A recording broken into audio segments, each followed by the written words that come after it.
প্রেগন্যান্সির সময়ে আমি আমার বর আসিফের আদর যত্ন ভালোবাসা কিছু পাইনি। আমি এই সময়টা তার সাথে কাটাতে চেয়েছিলাম। আমি চেয়েছিলাম এই সময়ে সে আমাকে আগের চেয়েও অনেক ভালোবাসবে, কিন্তু হয়েছে তার উল্টো। আমি বাবুর উপস্থিতি তাকে উচ্ছ্বাস নিয়ে জানাবো, সে নিজেও উচ্ছ্বাস নিয়ে বাবুর উপস্থিতি জানার চেষ্টা করবে, আমাকে যত্ন করবে। মানুষত্ব যা চায় তার ঠিক উল্টোটা পায়।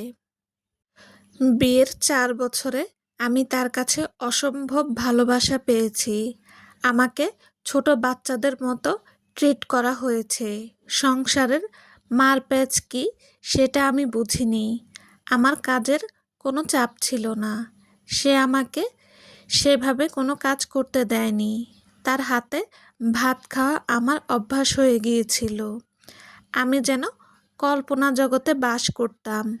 মনে মনে ভাবতাম, পুরুষ মানুষ আসলেই এত ভালোবাসতে পারে। আমার এই সুখের সময় বেশি দিন রইল না।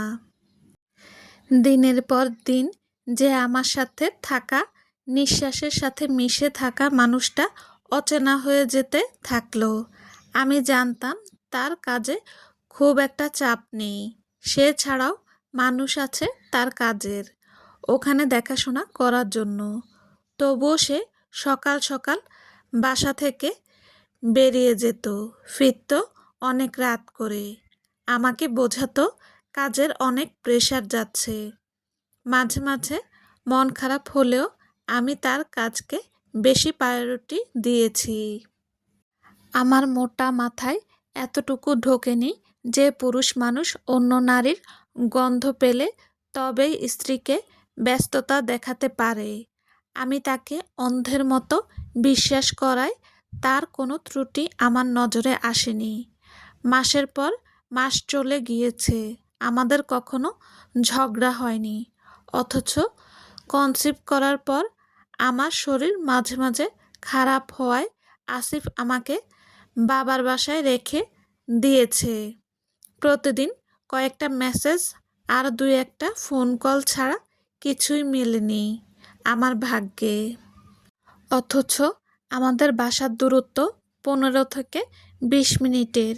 আমাকে এড়িয়ে চলা, ঝগড়ার পরিমাণ বেড়ে যাওয়া, ব্লক করা, ফোন করে আর কোনো খোঁজ না নেওয়া, এসব দিনের পর দিন বেড়ে যায়।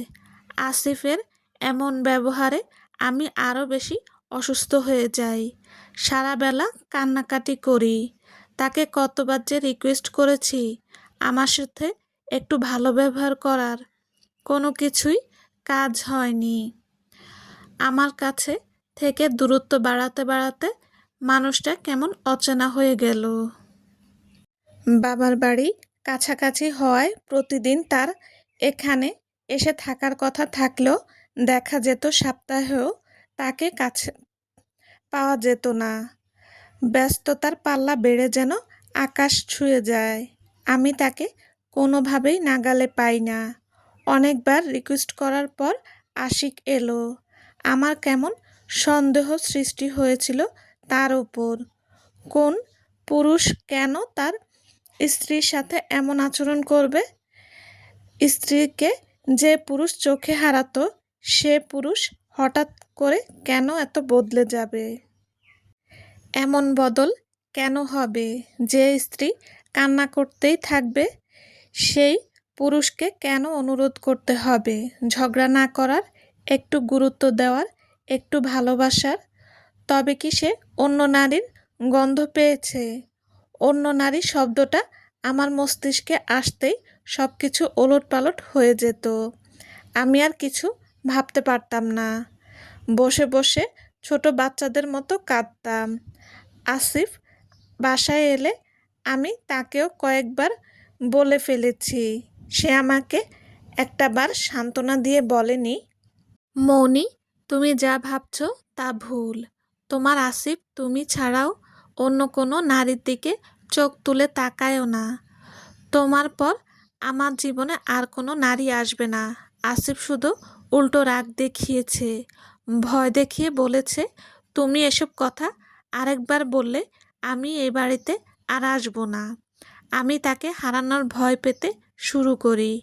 আমার ভয় জোরালো হয়। মাঝে মধ্যে অন্যরকম কিছু ভাবতেই পেটের নাড়ি কাঁপতো। রাতে ঘুম আসতো না। একদিন রাতে আসিফ এলো। রাতে খেয়ে ঘুমিয়ে গেল।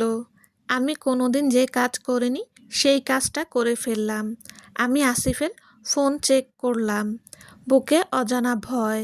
আমার হাত কাঁপছে এবং বুকের কাঁপুনি নিয়ে ফেসবুকে গেলাম। ইনবক্সে তেমন কিছুই পেলাম না। তবে অনেক অনেক মেয়েকে সে রিকোয়েস্টে ফলো দিয়ে রেখেছে। দেখে বিশ্বাস ভরসা একটু নড়ে গেল। প্রশ্ন জাগলো, এত মেয়েকে কেন বন্ধু তালিকায় নিতে হবে? হোয়াটসঅ্যাপে একে একে সব চেক করতে থাকলাম। ভয়ঙ্কর হলেও সত্য, সেখানে তার প্রেমিকাকে পেলাম। আমার বুকের ওঠানামা বেড়ে গেল। স্বাভাবিকের চেয়ে শ্বাস প্রশ্বাসের গতি বাড়ল। আমার চোখজোড়া ঝাপসা হয়ে এলো। দুজনের ভালোবাসাময় এক একটা বার্তা ছবি দেখে আমার আত্মা চিৎকার দিয়ে কেঁদে উঠল। বাহিরে কোনো শব্দ হলো না। আমার মাথার উপরে আকাশটা যেন জমিনে এসে মিশে গেল। মাটির সাথে ধূলিসাৎ হলাম আমি নিজেও। আসিফ নড়ে ওঠায় ফোনটা কোনোভাবে জায়গা মতো রেখে শুয়ে পড়ি। মুখে হাত চেপে ফুঁপিয়ে কাঁদতে থাকি।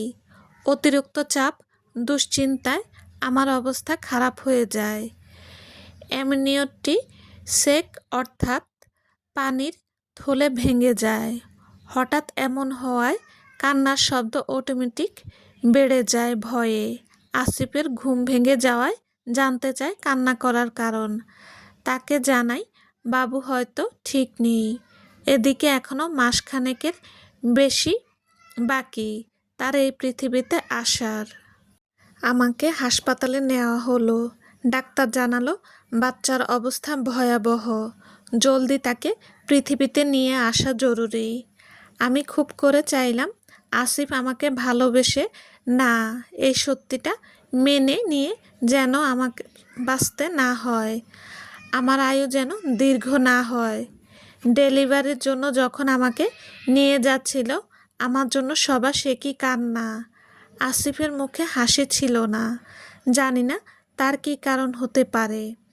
আসিফ সবটা সময় দূরে দূরে রইল। আমাকে যখন নিয়ে যাচ্ছিল তখন সে বাহিরে দাঁড়িয়ে এগিয়ে এলো আমার দিকে। আমি শুধু আসিফের হাতখানা ধরে বললাম, আসিফ, একবার ভালোবাসি বলো তো, খুব শুনতে ইচ্ছা করছে। সে আমাকে বলল, সুস্থভাবে ফিরে এসো, তোমাকে আর আমাদের বাবুকে একসাথে বলবো। সি সেকশনে জন্ম নিল আমার বাচ্চাটা। সে প্রাণ নিয়ে ফিরল না। জানতে পারলাম আমি প্রাণহীন শিশু জন্ম দিয়েছি। একটানা কয়েক ঘন্টা অবশ শরীর নিয়ে অচেতন হয়ে পড়েছিলাম। নিজেও জানি না। যখন জ্ঞান ফিরল তখন আমার বাবা আমার বাচ্চাটাকে আমার বুকে এনে দিল। আমি আমার প্রাণের একাংশকে বুকে তো জড়ালাম, কিন্তু মেনে নিতে পারলাম না যে আমি বেঁচে ফিরেছি, কিন্তু আমার বাচ্চাটা ফেরেনি। আমি তো পৃথিবী দেখেছি, কি হতো একটু সে দেখলে। আমার বাচ্চাটা কেন একটু ওই ছোট চোখ জোড়া দিয়ে আমাকে দেখল না? সে আমাকে দেখলে তবুও তো আমার পূর্ণতায় কিছু লেখা হতো। 5 দিন পর আমাকে বাসায় আনা হলো। আসিফ বলেছিল আমাকে বাবার বাসায় নেবে, ওখানে সবাই আছে, আমার যত্ন নিতে পারবে। কিন্তু আমি জিদ করে সেখানে যাইনি। এই নিয়ে আসিফের কালো মুখ আমি দেখেছিলাম। দিনের পর দিন যাচ্ছে, আসিফ অচেনা থেকে আরও বেশি অচেনা হয়ে উঠেছে। এখন এক বাসায় থাকা হলেও আমাদের তেমন কথা অবধি হয় না। মাঝে মধ্যে আসিফের প্রেমিকার নম্বর নিয়ে তাকে আমার খুব বলতে ইচ্ছে করে, প্লিজ আমার আসিফকে আমার কাছে থেকে কেড়ে নিও না, ওকে আমি ভীষণ ভালোবাসি, ওকে ছাড়া আমি যে মৃত্যুর স্বাদ পাচ্ছি প্রতিদিন, এই অচেনা আসিফকে দেখলে আমার দম বন্ধ হয়ে আসে। দেখো, তুমি ওকে ছেড়ে দাও। আসিফ তোমার জন্য আমাকে ছাড়তে পারলে অন্য কারো জন্য তোমাকেও ছাড়তে পারবে। তোমাকেও বেশি দিন ভালোবাসতে পারবে না। ইদানিং আমার শরীরটা বড্ড খারাপ যাচ্ছে। প্রায় 2 মাস হলো আমার শরীর আর চলতে চায় না। নানা রকম রোগ দেখা দিয়েছে। খুব ক্লান্ত বোধ করা, ক্ষুধা কমে যাওয়া, শরীরের যে কোনো জায়গায় চাকা বা দলা দেখা দিয়েছে। দীর্ঘস্থায়ী কাশি, জ্বর, রাতে ঠান্ডা লাগা বা ঘেমে যাওয়া, অস্বাভাবিক রক্তপাত হওয়া, ত্বকের পরিবর্তন দেখা, এগুলো অনেক দিন হলো দেখা দিয়েছে। আসিফকে বলেছিলাম সব। সে বলেছে শরীর নাকি এমন হয় মাঝে মাঝে। এমনি ঠিক হয়ে যাবে। সূচনা ডায়েরির পৃষ্ঠা উল্টালো। পরের পৃষ্ঠায় কিছু লেখা নেই। ডায়েরির শেষ অবধি গেল, কিন্তু আসলেই আর কোনো লেখা নেই। সূচনার মন খারাপ হলো। স্টোর রুমে অনেক প্রয়োজনীয় জিনিস দেখে আজ সে স্টোর রুমে এসেছিল কিছু জিনিস নিতে। ডায়েরিটা এক কোণে দেখে হাতে নিয়েছিল। লেখাগুলো দেখে বসে বসে পড়াও শুরু করেছিল সে। সূচনা আসিফের বর্তমান স্ত্রী। মনি যখন আসিফের স্ত্রী ছিল, তখন আসিফ আর সূচনার প্রেমের সম্পর্ক গড়ে ওঠে। মনির মৃত বাচ্চা জন্ম নেওয়ার প্রায় বছরখানেক পরই মনি ক্যান্সারে আক্রান্ত হয়ে মারা যায়। মনি মারা যাওয়ার মাসখানেকের মধ্যে আসিফ এবং সূচনার বিয়ে হয়। সূচনা আগে প্রেমের সম্পর্ক শুরু থেকে আসিফের সব জানত। জেনে শুনেই প্রেমের সম্পর্কে ছিল এবং বিয়েও করে। তাদের বিয়ের 1.5 বছর চলছে। সূচনা নিজেও কনসিভ করেছে। 3 মাস হলো বাচ্চা পেটে। ডায়েরিতে আর কিছু না পেয়ে সেটা হাতে নিয়েই বেডরুমে চলে এলো সূচনা। আজ শুক্রবার, আসিফ ঘুমাচ্ছে। সূচনা ডায়েরিটা পরিষ্কার করে আলমারিতে তুলে রাখলো। সূচনা আসিফের ফোন কখনো চেক করে না। আজ হঠাৎ ডায়েরি পড়ার পর কি মনে করে আসিফের ফোনটা হাতে নিল। ফোনের লককে কি বাটন দেওয়া সেটা সূচনা জানে। লক খুলে ফেসবুকে গেল। ইনবক্সে কিছু পেল না। মনটা খুশি হলো তার। হোয়াটসঅ্যাপে ঢুকতেই একটা আনসিন মেসেজ। আমিও তোমাকে অনেক বেশি ভালোবাসি জান। মেসেজটা দেখে চোখ জোড়া ছানা বড়া হলো সূচনার। বড় বড় চোখ করে তাকালো আসিফের ঘুমন্ত মুখের দিকে। মৌনির লেখা একটা কথা তার কানে বেজে উঠল। আসিফ তোমার জন্য আমাকে ছাড়তে পারলে অন্য কারো জন্য তোমাকেও ছাড়তে পারবে। তোমাকেও বেশি দিন ভালোবাসতে পারবে না। সূচনা এক ধাপ পিছিয়ে গেল। চোখ জোড়া ঘোলাটে হয়ে এলো। তবে কি সেও মনির মনুষ্যত্বহীন আসিফের সাথে বাস করছে? আসিফেরা কি আসলেই কখনো এক নারীতে সন্তুষ্ট থাকতে পারে না? সমাপ্ত। আসসালামু আলাইকুম। গল্পটি যদি ভালো লেগে থাকে প্লিজ লাইক কমেন্ট করবেন। প্লিজ অন্তত একটা লাইক দিয়ে যাবেন। আল্লাহ হাফেজ।